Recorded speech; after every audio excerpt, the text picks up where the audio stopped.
Hello everyone, welcome back to my new mini blog. আজকে এসেছি আমি আমার দাদা বৌদির বাড়িতে। এটা নিয়ে হচ্ছে আমার আইবুড়ো ভাত পর্ব 4। এসেই দেখছি বৌদি দাদাকে ইলিশ মাছ ধোয়ার কাজে লাগিয়ে দিয়েছে আর নিজে রান্নাঘরে করছে জম্পেশ চিকেন কষা। আহা, দেখে জিভে জল চলে আসছে। এইদিকে আমার বাড়ির ছোট সদস্য পুরো বারান্দা জুড়ে আলপনা আঁকে বুকিতে মন দিয়েছে। ওর ইচ্ছে আজকের আলপনাটা ওই দেবে আর সেই আলপনার উপরে আসন পেতে আমি বসবো। সাথে আছে কত শত গাঁদা ফুল আর গোলাপ ফুল, সেই সব নিয়ে বসে পড়েছে দুই দাদা আর এই যে পাকা মেয়েটা। এই মানুষটাকে নিয়ে আমার অনেক কিছু বলার আছে। তার আগে থামো, আমি একটু রেডি হয়ে যাই। ওদিক থেকে বৌদির ডাক বাড়তেই থাকছে, চল চল তাড়াতাড়ি রেডি হয়ে যা, অনেক দেরি করেছিস। না সত্যি তাই, আমি অনেক দেরি করে এসেছি। আমার আসার কথা অনেক আগে ছিল। বৌদির হেল্প নিয়ে ঝটপট শাড়িটা কোনো রকমে পরে নিয়েছি। এই সেই বৌদি কয়েক মাস আগে ঠিক মতো রান্না করতে জানতো না। কয়েক মাস আগে কেন, রিসেন্ট কিছুদিন আগে বলছে আমি রান্না করতে জানি না, পারি না। সে আজকে ভোরবেলা উঠে এত রকমের পদ রান্না করেছে আমি গুনতে পারছি না। ভাবা যায়। বৌদিরা সমস্ত কিছু রেডি করছে, ততক্ষণে তোমাদেরকে আমি একটা গল্প শোনাই। অনেক পুরনো কিন্তু গল্পটা, বেশ কিছু বছর আগের একটা ছোট্ট মেয়ের গল্প। তখন প্রায় ভোর 6টার সময় ঘুম ভেঙে যেত তার। পড়া না হওয়ার ভয়ে মার কাছে বকা খেয়ে মুখটা কেমন একটু গোমড়া, ঘাড়ে ব্যাগ, হাতে ছাত্রবন্ধু। হাঁটতে হাঁটতে কিছু দূর গিয়েই একটা বারান্দার কোণে এসে বসলো। সে কিন্তু জানে আজ তার পড়া হয়নি, আর স্যার যখন পড়া ধরবে লাঠি নামবেই নামবে। হলোও তাই। স্যারের লাঠির আঘাতে মেয়েটা যখন তার কান্নায় ভেঙে পড়ল, ঠিক তখনই এক আশ্চর্য ঘটনা। স্যার দেখি নিজেই কেঁদে ফেললেন।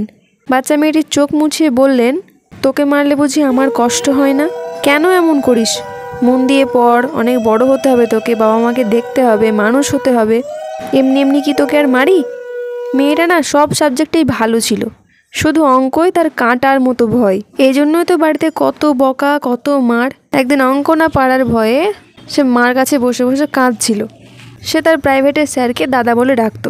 হঠাৎ করে সেই দাদাই এসে তাকে সাইকেলে বসিয়ে বাজার নিয়ে গেল, তার মুখে হাসি ফোটানোর জন্য। প্রতি রবিবারে সেই রুটিন, বাজার, খেলা, গল্প, একসাথে গরম গরম আলু সেদ্ধ ভাত, তা আবার এক থালায় বসে খাওয়া। এইভাবে গড়ে উঠলো ওদের অদ্ভুত একটা সুন্দর ভাই বোনের বন্ধন। তারপর জীবন যেমন চলে সবার মতো তারাও এগিয়ে গেল নিজের নিজের পথে। আজ বহু বছর পরে সেই ছোট্ট মেয়ে অনেক বড় হয়ে গেছে, আর আজকে ঠিক সেই একই জায়গায় একই মানুষের হাতে তৈরি আইবুড়ো ভাত খাচ্ছে।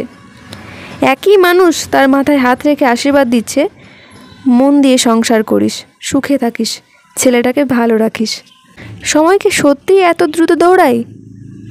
হয়তো না, আমরাই বড় হয়ে যাই আর স্মৃতি চুপচাপ দাঁড়িয়ে থাকে ঠিক বারান্দার সেই কোণটাই। আজকের গল্পের বাচ্চা মেয়েটা আর কেউ নয়, আমি নিজেই। আর স্যারের কথা আলাদা করে তো বলার দরকার পড়বে না, নিশ্চয়ই সবাই বুঝে গিয়েছো। খুব রাগ ছিল তখন, কঠোরতাও ছিল। কোথায় কোথায় যে মার খেয়েছি দাদার হাতে, সে দাগগুলো আজও আমার মনে আছে। কিন্তু তার পরক্ষণেই আবার যে আদরটা পেতাম, ভালোবাসাটা পেতাম, সেটা শুধু আসলে তুলেও নিতাম। এখন সময় বদলেছে, দাদা ভীষণ শান্ত। মনেই হবে না এই মানুষটাই সেই মানুষটা। একসময় যার ধমকে মাটি কাঁপতো, সে আজ হাসি মুখে বসে বসে গল্প করছে। আর এই যে আমার সুন্দরী বৌদি, দাদার মাথা গরম, রাগ সব সামলে ঘরের বাতাসটাকে নরম আর উষ্ণ করে রেখেছে। অনেক বকবক করলাম, এবার খাবারটা খেয়ে নিই, অনেক ঠান্ডা হয়ে গেছে। কেমন লাগলো ব্লগটা, কেমন লাগলো গল্পটা কমেন্টে অবশ্যই জানিও। দেখা হবে নতুন কোনো ব্লগে, আবার নতুন পর্ব নিয়ে। টাটা।